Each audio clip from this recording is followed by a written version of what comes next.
Hello বন্ধুরা, আজকে রাতে আমি বানাচ্ছি ডালিয়া। এখানে মুগ ডালটা ভেজে নিচ্ছি, আর কড়াইটা তো পাতলা, চট করে একদম দেখো পুড়ে যাচ্ছে কথা বলতে বলতে। তো এখানে মুগ ডালটা ভেজে নিচ্ছি, আর এই যে ডালিয়া, ডালিয়াটা অনেক দিন খাওয়া হয় না, ঘরে পড়ে রয়েছে, তাই ভাবলাম আজকে রাতে তাহলে ডালিয়াই বানাই। আর রাত্রিবেলা না খুব একটা রিচ খাবার খেতে ইচ্ছা করে না।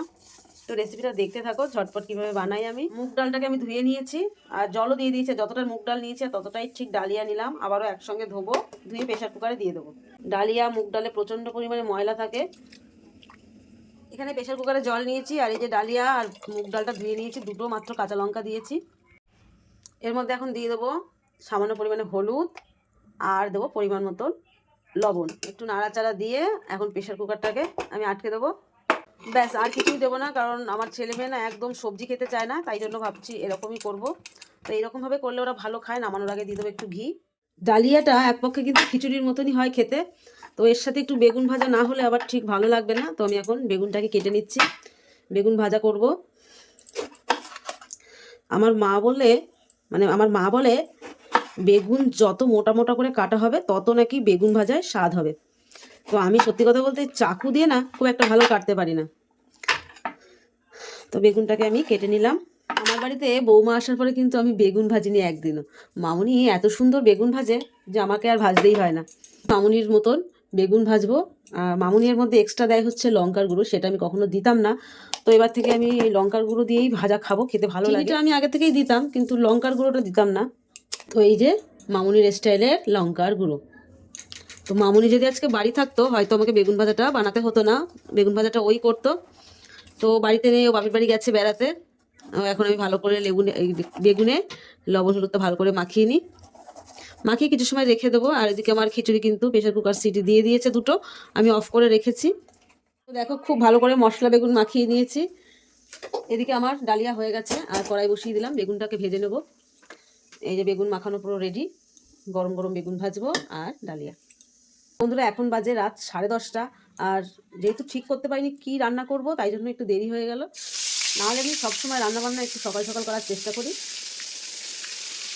সব বেগুনগুলো একসঙ্গেই দিয়ে দিই জায়গা যখন আসে।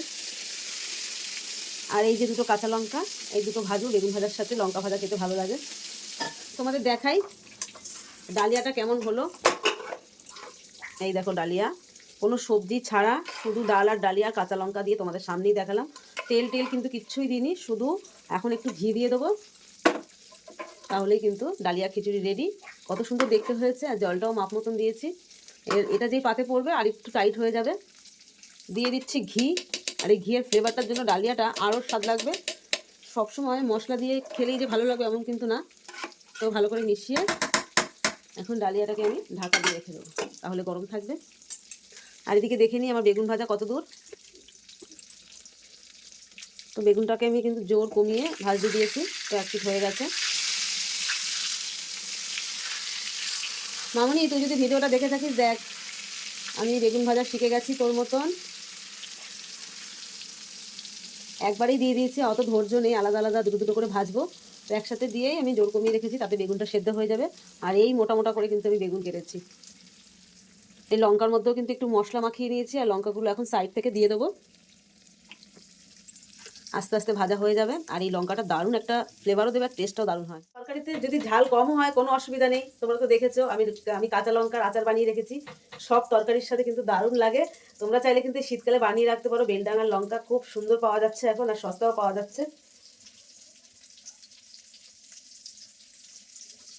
তো রান্না আমার প্রায় শেষ, এখনই খেতে দেবো। খাওয়ার জন্য সবাই বসে আছে, আর অনেকটাই রাত হয়েছে, প্রায় 11টা বাজতে যায়। আর এটা কিন্তু একটা ঝটপট রান্না, কোনো মশলা ছাড়া, বিনা খাটুনিতে। তো চলো, সবাইকে শুভরাত্রি, বাই।